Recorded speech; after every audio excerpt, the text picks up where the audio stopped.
Thanks for being here. Subscribe to Cheating Stories Best, so you don't miss new stories. Your wife sleeps with a soccer player. What's your reaction? Today we have a story with a similar plot. Enjoy watching. My name is Tom Jod, and my wife is Linda. I'm only 5 feet 10 inches and 165 pounds, but I have my strengths. We met in college when I was 23 and she was 21. I served in the Army while taking classes to earn a double degree in economics and accounting. She majored in biology. My Army service did not require constant presence in hotspots, but it was dangerous. Our unit was assigned to carry out individual missions, often involving the punishment of someone who wanted to appear as a friend. In short, we were killers. My specialty was planning in close combat. I graduated at age 25, and 2 years later, I left the Army and married Linda. In 4 years, we had 2 girls. I worked from home, handling the accounting for some local businesses and also did some sales from home. Linda was busy with the children, but when our marriage was 10 years old, she took a job in a local laboratory associated with the college. Both girls were in school, and I was working from home, so she could return to a job she enjoyed.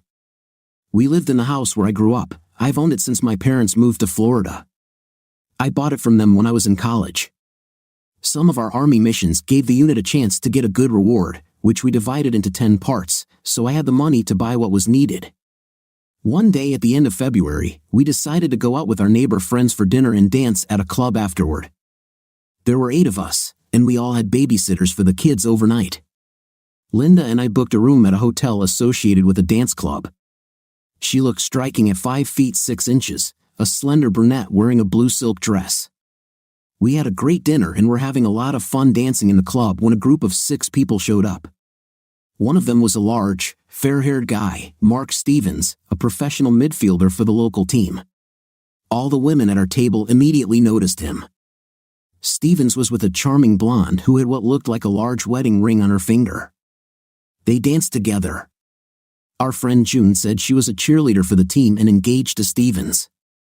After they had been there for a while, I noticed Stevens looking at our table. He stood up and walked towards us. He immediately turned to Linda and simply asked her to dance, without even looking at me. I put my hand on her shoulder to stop her, but she got up from the table and went with him. She didn't even look back at me. I was more than a little annoyed. I was even more annoyed when after 2 fast dances, it was time for a slow one, and Linda melted into Mark's arms. I stood up and walked to the bar right past them. The women at our table didn't like this, and they made that clear, but I went anyway. Not that it mattered much to Linda, who didn't notice me passing by at all. I had coffee. When the slow number ended, they parted, and Linda returned to our table. I stayed at the bar and drank my coffee. I saw her look around for me and saw me there. She looked a little worried. She sat down next to June. I walked over, and as I got closer, they both stood up. I asked, "Did you have fun?" "Sorry, maybe I got a little carried away." "Maybe so," June chimed in. "Tom, it was just a little dance, nothing special." I thought it was insulting to me. I said, I sat down. "June and I are going to the ladies' room, we'll be right back." Linda said. They left, and Mark left through the front door without the blonde. June returned, but Linda was not with her. I asked, "Where is she?" "Tom, Linda is not here now, she left with Mark." "Are you kidding?" I ran outside and saw Linda getting into the red Escalade. The car started moving. I returned to the table. June was talking to the others at the table. "Did you all know what she was doing?" June said, "Tom, you have to let her spend the night. She will return to you tomorrow." "No, I don't need her to come back. Let her know this when you talk to her. We're finished." When I said this, there was a general uproar at the table. They all thought I was too harsh. So I barked at them, "I don't want anything to do with any of you anymore. You all knew, and no one warned me, so maybe I could have stopped her. Now she will lose everything for a night." I went to the front desk but saw a blonde woman at a table with the other 4 who had come with Stevens. She cried. I went, "Are you his girlfriend?" "Yes, I was his girlfriend, but not now." "Where did they go?" I asked. To our house on Cherry Lane. He said he would never do it once we were engaged. Excuse me, was that your wife?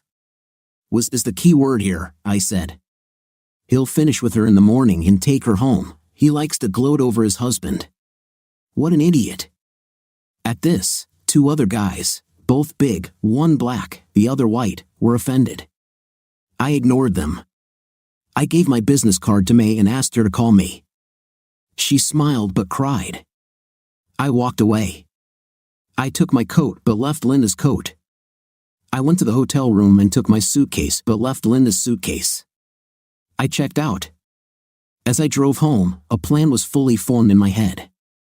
This has happened to me before when I was in the military, that's why I'm still alive. I wish I had come up with a plan before Linda left. I drove my car into the garage, went inside, and turned on the security system. I went down to the basement and took out the rope that I had kept for many years. Then I went upstairs, took off my clothes, and jogged to the 2nd floor. I took black underwear, a black hoodie, dark gray sweatpants, old sneakers, and 2 pairs of gloves.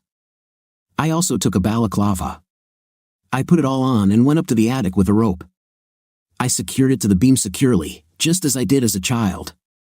I climbed out of the narrow window and jumped down the wall of the house. On the other side, there was nothing but forest. I ran and jumped over the side fence, down the path to the workshop located there. I went inside and grabbed a backpack, a few extra wool socks, a pocket knife, and an old hand axe that I had deep in my toolbox. I put it all in my backpack. Then I took my bike and rode, pedaling towards the river through a small forest. I crossed the bridge over the river and headed towards Cherry Lane. I saw a house with a statue of a football player and a red Escalade parked in front of it.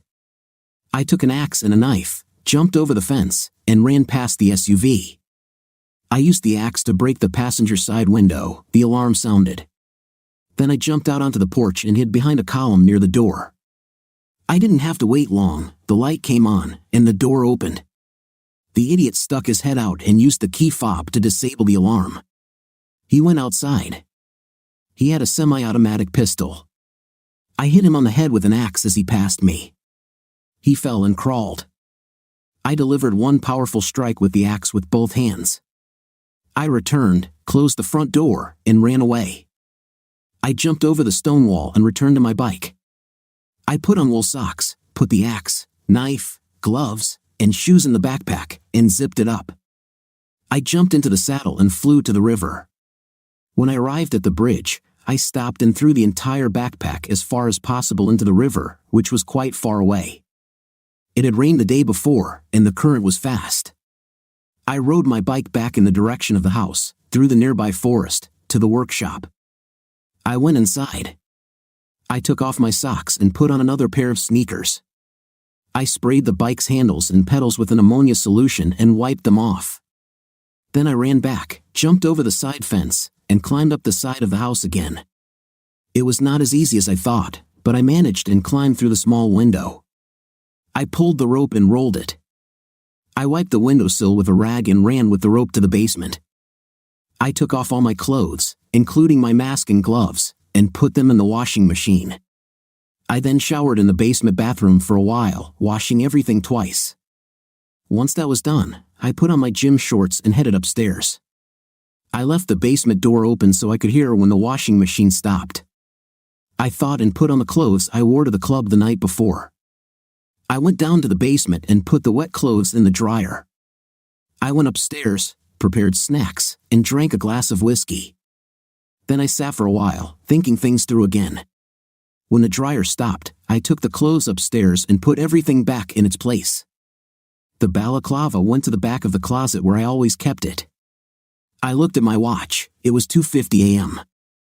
All this, starting from the moment I entered the house after returning from the club, began at midnight. I went downstairs, sat on the sofa, and drank more whiskey. I fell asleep. I was woken up by the doorbell at 6:02 a.m. I looked at the door camera display and saw 2 people, an African-American woman and a white guy with short hair, cops. The doorbell rang again, and I opened it. "Who are you?" "You look like a policeman," I said. "I'm Detective Asper, and this is Detective Logan," said the black woman. They flashed their badges. I made an uncertain face. Is this about Linda? He didn't hurt her, did he? No, she was not physically harmed, but Mr. Stevens was attacked. Can we go inside?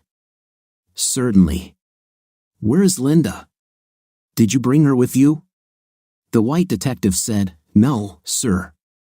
She is in the hospital being treated for shock. I paused for a second. I just looked at them, and they just looked at me. Have a seat, I said, pointing to the sofa, but they were sitting separately on 2 chairs with straight backs, so I used the sofa. I think you should explain what happened, I said. What have you been doing since your wife left the club with Stevens? It was Logan again. Just tell me what happened, okay? Asper replied. No, you just have to answer the question. I went to our hotel room, picked up my things, checked out, and came here. I drank myself to sleep on this sofa. You woke me up. Is there anyone else here? No, the children are staying with the nanny for the night. Did you make any calls? Write to someone you know to prove that you were here?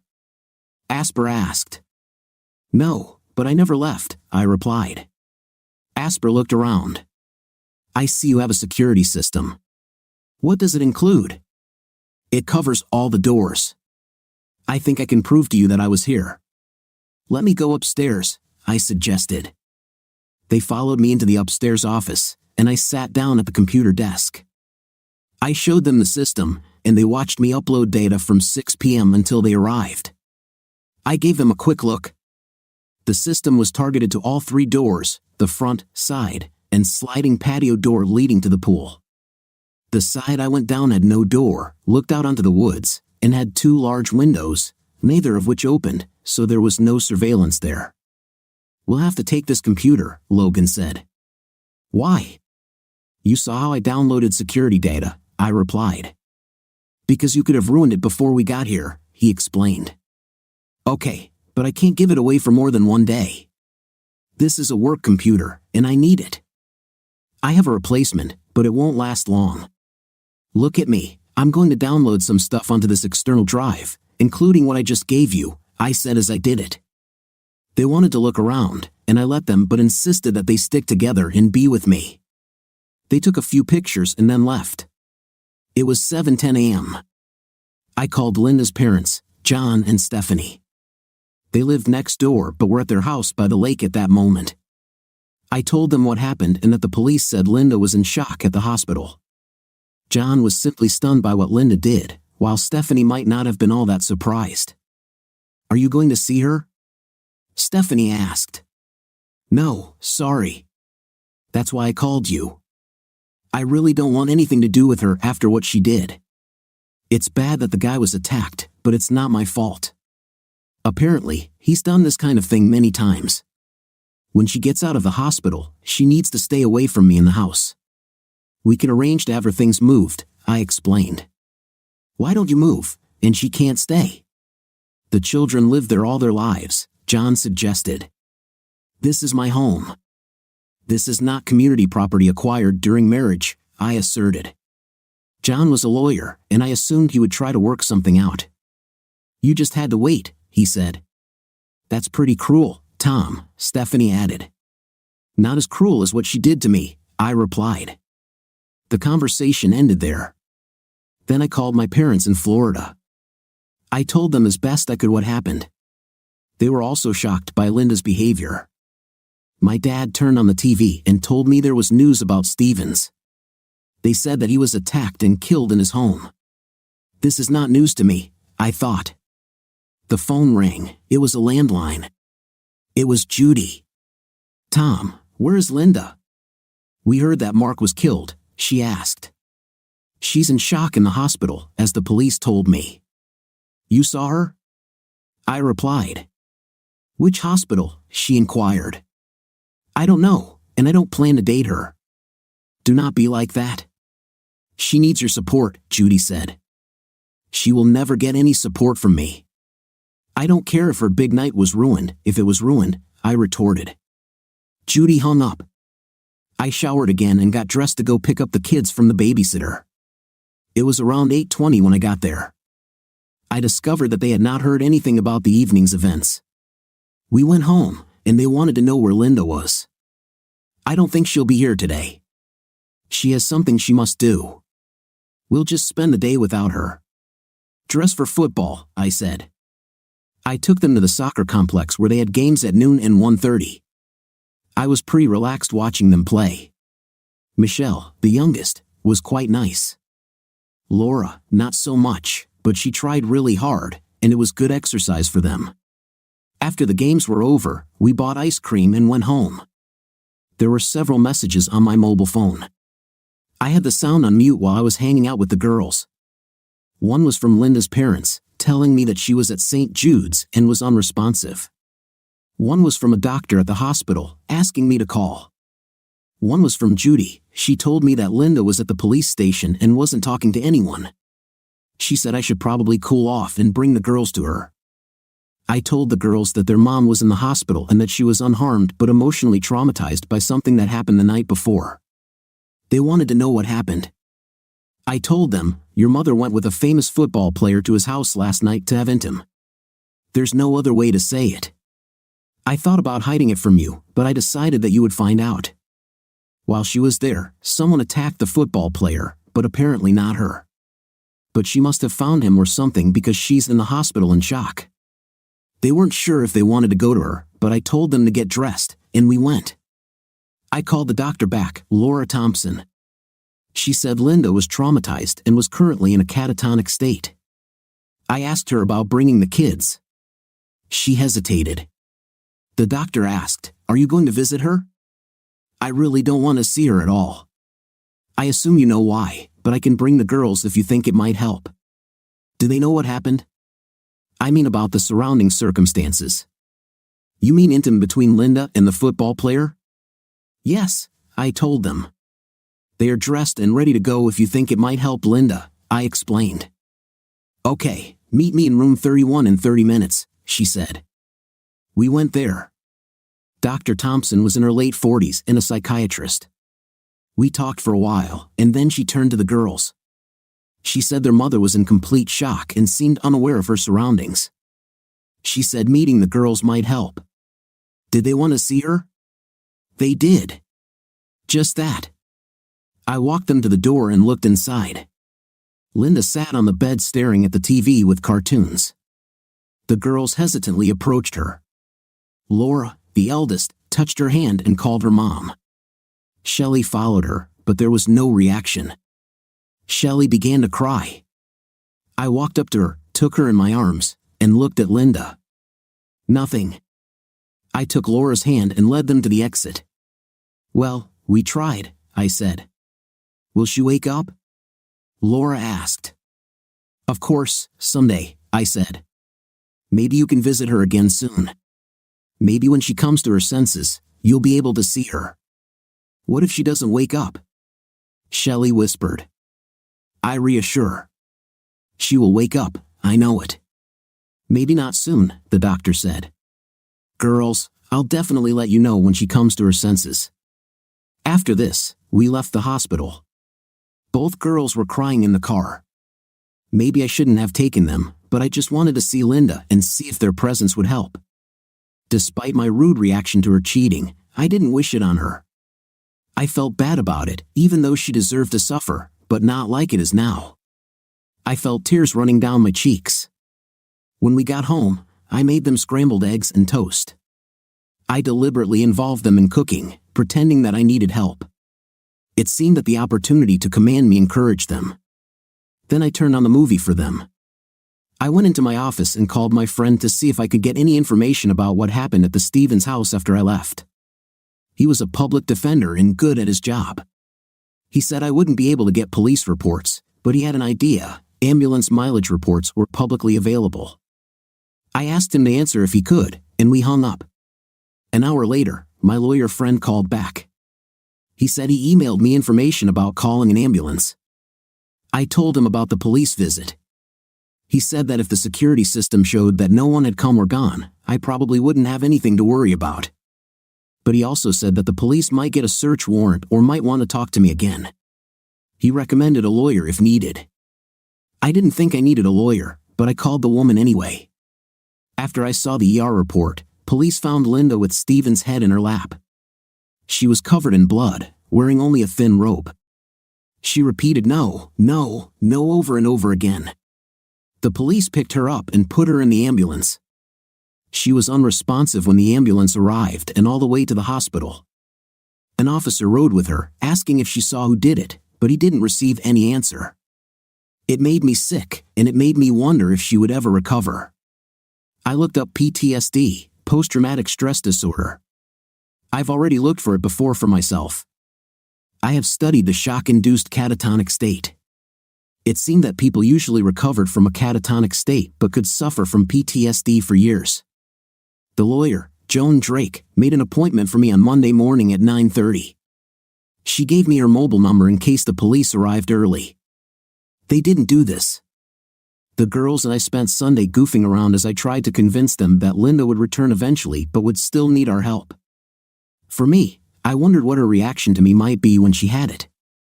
I was pretty sure she didn't see anything, and if she really saw something, it would only be a man in all black in a mask. But maybe she will assume that I did it. I did not know. I did not know. I didn't think she had any experience with me that would have led her to seriously think that I was capable of doing what I actually did. On Monday, I took the girls to school. I followed local news coverage of Stevens' murder. Linda's name was not mentioned, but it was said Stevens was entertaining a married woman when he was attacked outside his home. A neighbor called the police in response to Linda's screams. Until now, no one other than the authorities had linked Linda or me to the murder, but I assumed that this would change over time. Joan Drake was a graceful blonde of about 45. She was also quite edgy, just like my friend said. I told her the story from the beginning and gave her a copy of the ambulance report. She was shocked. She stared at me. I looked back at her and simply said that the police had a copy of the CCTV footage and that it had not been tampered with. It showed absolutely no one coming in or out between the time I got home and the time the police came. I asked her to return my computer because I needed it for work. I gave her the advance and listened as she called the police station and asked for Detective Asper.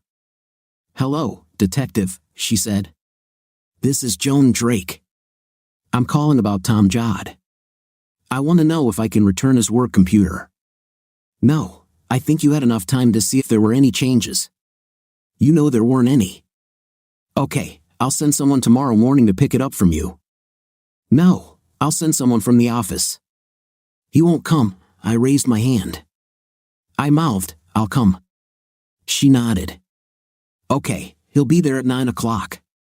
When she hung up, I told her that I would not talk to the cops and that I would have my phone with me to record conversations if there were any. I left that afternoon. The girls returned home from school and immediately asked about Linda. I already called the doctor, and no significant changes have occurred. They went about their homework. Later, we got pizza delivered. I told them that if their mother didn't come home soon, I would have to learn to cook. This caused laughter. I'm actually a good cook, just never made it at home. When her sister came upstairs, Laura asked me if I could forgive Mom for having intimate with another guy. "Maybe," I said. "I really don't know right now. I just want her to feel better." Then the landline phone rang.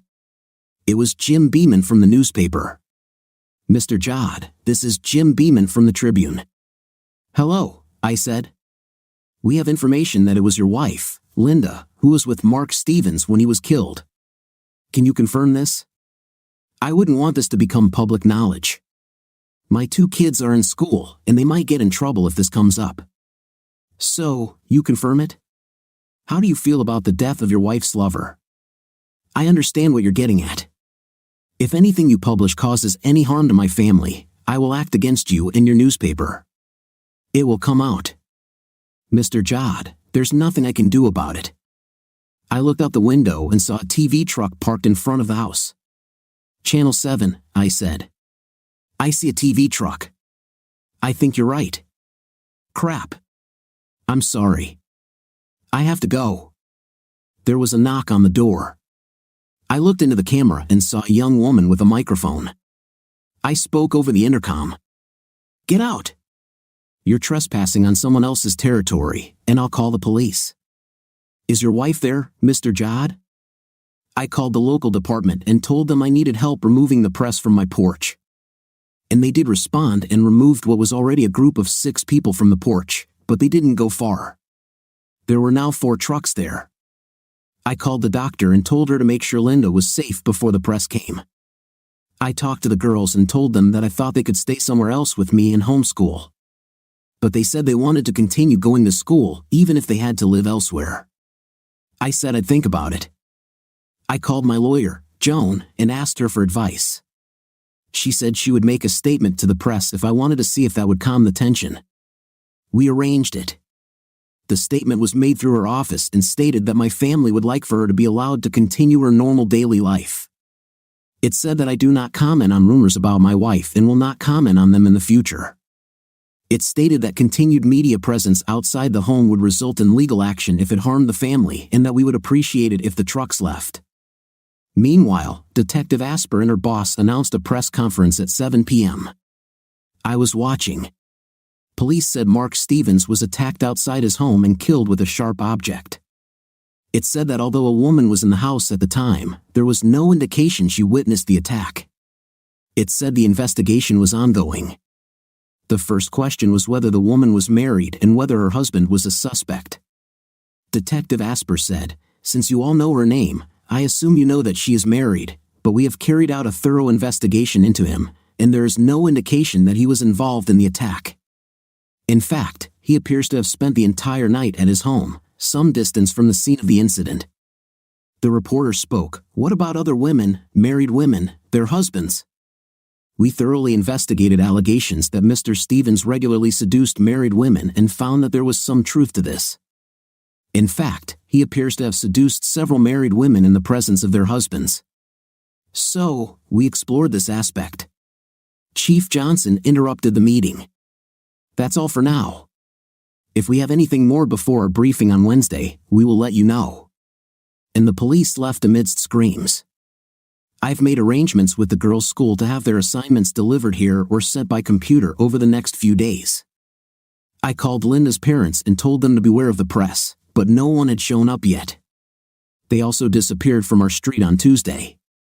The doctor called and said Linda was starting to respond and that the police were with her. I told her parents, and then I gathered the girls to take them to the hospital. By the time we got there, the police were already leaving. Detective Asper said she would like to speak with me after my meeting with Linda. I agreed. Linda still seemed stunned. She greeted the girls with a smile and hugged them, but she didn't look at me.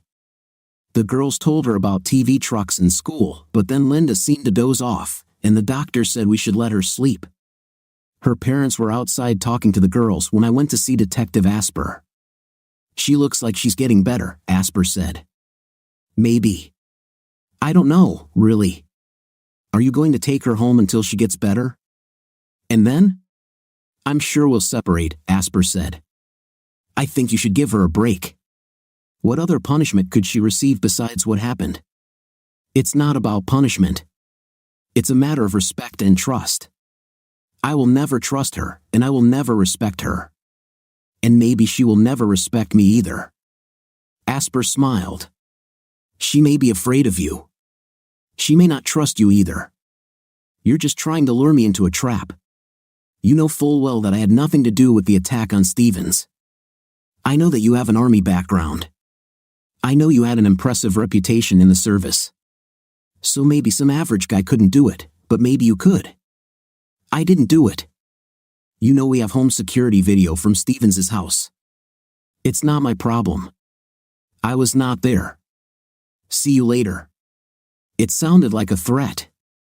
Over the next few days, Linda gradually regained some semblance of normal behavior.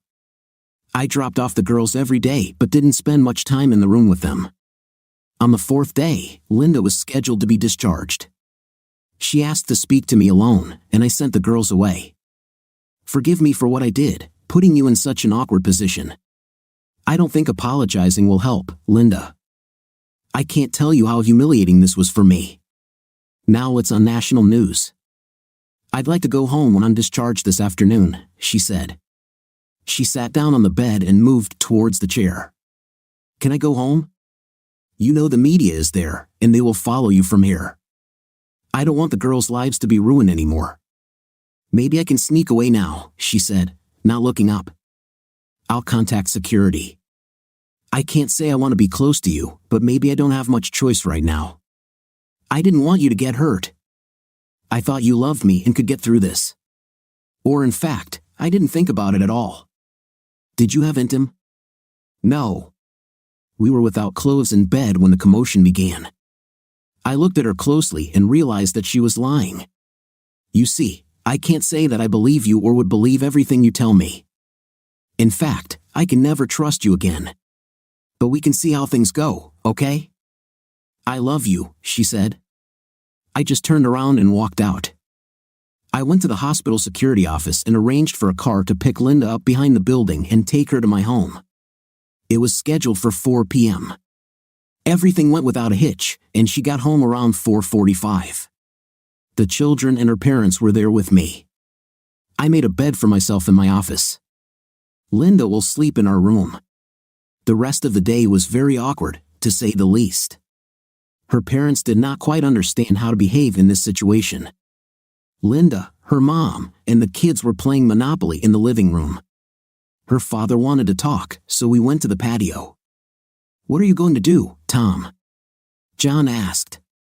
I really don't know. But there's a good chance we're finished. You must try to forgive. You have loved each other for so long, and you have a wonderful family. I know. But I wonder if we've really loved each other for so long. If she loved me, she would never have done this. She said they didn't have intercourse. She said, so how should I know? She was there with him for quite a long time. Does it really matter? She would have done it. We all know that. Well, it might have made a difference if he hadn't used protection. She may have an illness or be pregnant. Damn, I didn't like this thought. She can stay here for now, but you may soon want to look for some other solution. We returned to the house, and all ate pizza together. Her parents went home. As far as I know, they didn't discuss Mark with her. As we were putting the girls to bed, Laura asked Linda why she went to have a night with Mark. I am so sorry. I was wrong, and I made a mistake. But I do not understand. He's just a football player. I saw him, he's not our dad. No, not dad. I'll talk to you about him later when I find out more. The girls went to bed, and Linda went down to the kitchen. I followed her about 10 minutes later. In the meantime, I called my friend, a public defender, and asked him about the autopsy report. He said it was also a public document, and I asked him to get it. Linda drank Pepsi. Alcohol was not recommended for her because it could lead to relapse. She asked, "Are you sleeping in our room?" "No, in the office." "Well, you're welcome anytime. We'll just have to see. Right now, I don't see a path forward for us. But this all happened just this week. I can be patient, really." I did not notice. I went up to my office and went to bed. I didn't sleep very well and got up at 5 a.m. I made coffee. A friend of mine sent me a copy of Stephen's autopsy. I read it carefully, paying particular attention to the trauma analysis. The samples were sent for laboratory analysis. It looked like Linda was lying when she said they didn't have intercourse. I never believed it because of the timing. She was there for approximately 2 hours before the murder. When she came down, I took the girls to school almost as usual. However, they were a little depressed. I spent a lot of time considering my options. If it weren't for Linda's illness, I would never have let her back into the house. But there were benefits to allowing it, including making things a little easier for the girls. As soon as I entered the house, another TV truck pulled up outside, and a young woman got out and screamed at me, asking if Linda was home and if I had forgiven her. I smiled, waved at her, and warned her not to enter the territory. I went inside. Linda baked some cookies and offered me one, which I took. There is a TV truck outside. They don't know you're here, and maybe they shouldn't know. What do they want? They already published my name and what I did at his house. Can they do any more harm? I'm sure they can come up with something. I looked at her. I was wondering what to do with you, or us. I'd like you to write down for me exactly what happened last Friday, from the moment that idiot walked up to us until you ended up in the hospital. This doesn't have to happen right now, but it should happen quickly if possible. If it's too traumatic, skip the part and write later. I will try.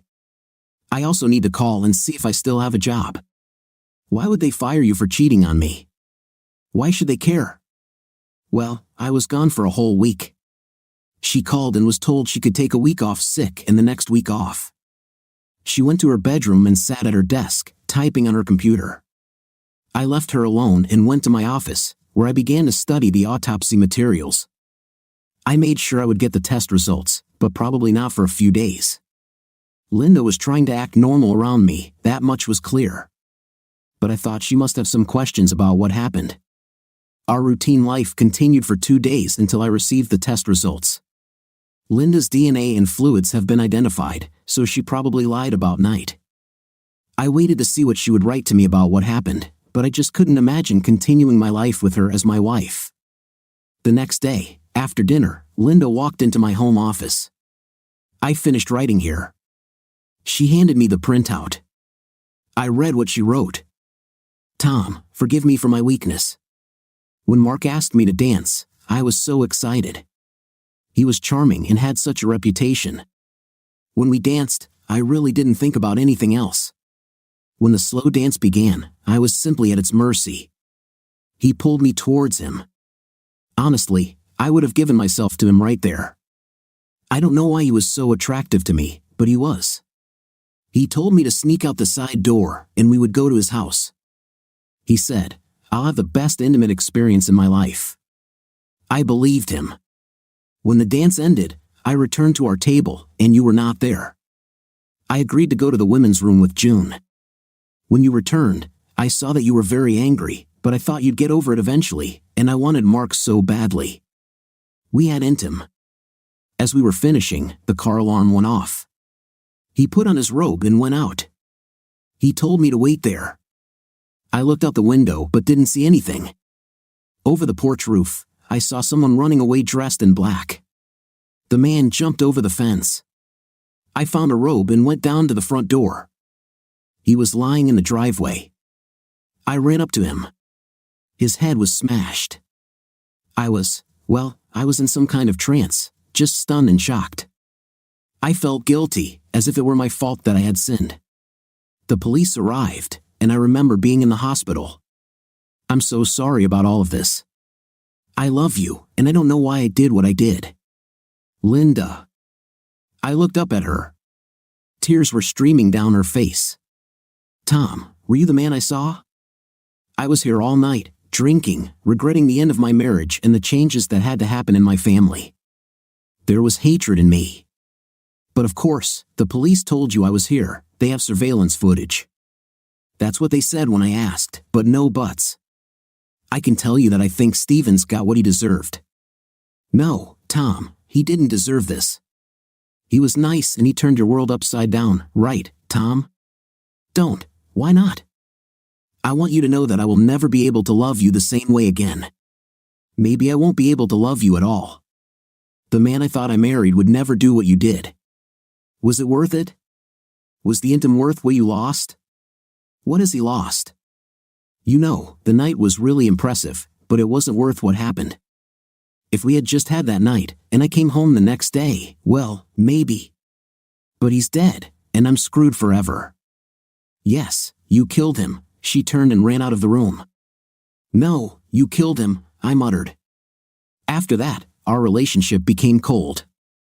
I decided not to try to convince her of my innocence or try to make amends to her in any way.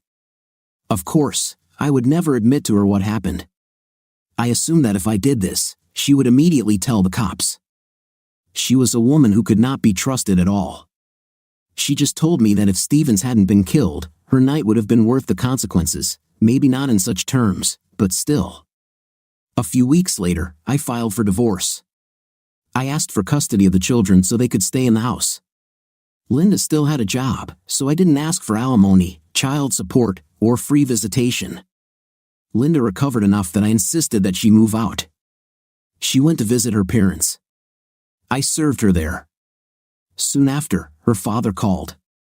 He wanted me to take the papers, and Linda was desperate. I told him she deserved to be desperate and should get a lawyer.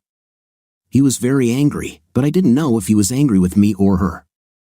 He asked about visits, and I told him she could come any night and stay until the kids went to bed. Linda showed up the next day at 5. I made some macaroni and cheese, and we ate with the girls. We played a few board games with them and put them to bed. After that, Linda wanted to talk, but I was not in the mood to talk. We need to figure this out, Tom. It won't do the girls any good if we're apart. They will have to adapt. You can find a place where they can come to you. The sooner we resolve the divorce, the sooner you can set up a visitation schedule, please. I don't want a divorce. I made a mistake, okay? It's a big mistake, but I love you. There's no way we're going to stay married after you openly had intimate behind my back. Forget about it and move on. Linda began to cry. Don't sob, just cry quietly. I really felt sorry for her, but not enough to change my mind. We're finished. The divorce took place. We worked out a joint custody agreement, and Linda had an apartment with a large second bedroom for the girls. The two of us established a distantly friendly relationship, focusing on the girls. About 4 months later, I started dating women from our circle and from work. They knew that I was single, and I seemed to attract their attention. When Linda had the girls, I brought several women home for the night. However, none of them lasted too long. But the intim was usually good, and sometimes great. I stayed away from married women, although some of them seemed eager to sleep with me. But after my experience, I decided that it was immoral. Linda was good with the girls but not so good on her own. She took antidepressants and slept a lot. But she managed to go to work and complete her assignments. Her parents and girls told me she is not dating. After 10 years, Shelley left for college. Laura was about to start her freshman year. The two of them had gotten used to the joint custody arrangement and seemed to be doing well. They both dated in high school, and Laura, I believe, in college. I was in a long-term relationship with a young woman, Cody, whom I met one night at a bar. Like me, she was divorced. She had 2 children at home, and her husband moved to the West Coast. She was 35 when we met, and her children were in school. Twins in their second year. When they left for college, she moved into my home. I used to love her. She was funny and smart, and the intimate was great. She may not have been as beautiful as Linda, but she was pretty, and guys really took notice of her. When we were dating shortly after we met, I told her about all the fuss surrounding Mark Stevens' death. Of course, I never told her how he died. The uproar eventually died down, and no one was ever arrested or charged. One Saturday, Detective Logan showed up at my house, and I invited him in. I was home alone. I retired last week. A good pension, he said. I'm happy for you, but why are you here? I just want you to know that I was convinced that you killed that idiot, and, well, he deserved it. Although maybe not your wife. I didn't do it. But he certainly deserved it. I congratulate whoever did it. Why do you say Linda didn't deserve it? Well, it was just one night, and she only did what many other married women did when that idiot hit on them, you know? If they met somewhere and went to commit adultery in private, maybe we could get over it, but it was too brazen and ostentatious. Understand, how is your partner doing? She's a captain now, really punchy girl. He was insightful. We shook hands, and he left. As for Linda, she eventually made a partial recovery. We rode together when I drove Shelley to school. On the way back, I asked her one day how she was doing. Linda, how are you doing? I'm fine. I have a boyfriend, sort of like a friend with benefits. I know you and Cody are together. Well, in general, yes. And when her children leave, we may move in together, Linda whispered. I wish all this didn't happen. We'd be empty nesters now, and we could have some real fun. I'm still very sorry. Me too, we both cried. She later moved into her friend's apartment, but I don't think she ever fully recovered from that night. Like me, probably. I've never regretted doing it. It probably saved many marriages, one of my most effective altruistic acts. If yours did what today's heroine did, your actions? Write in the comments. See you in the next video.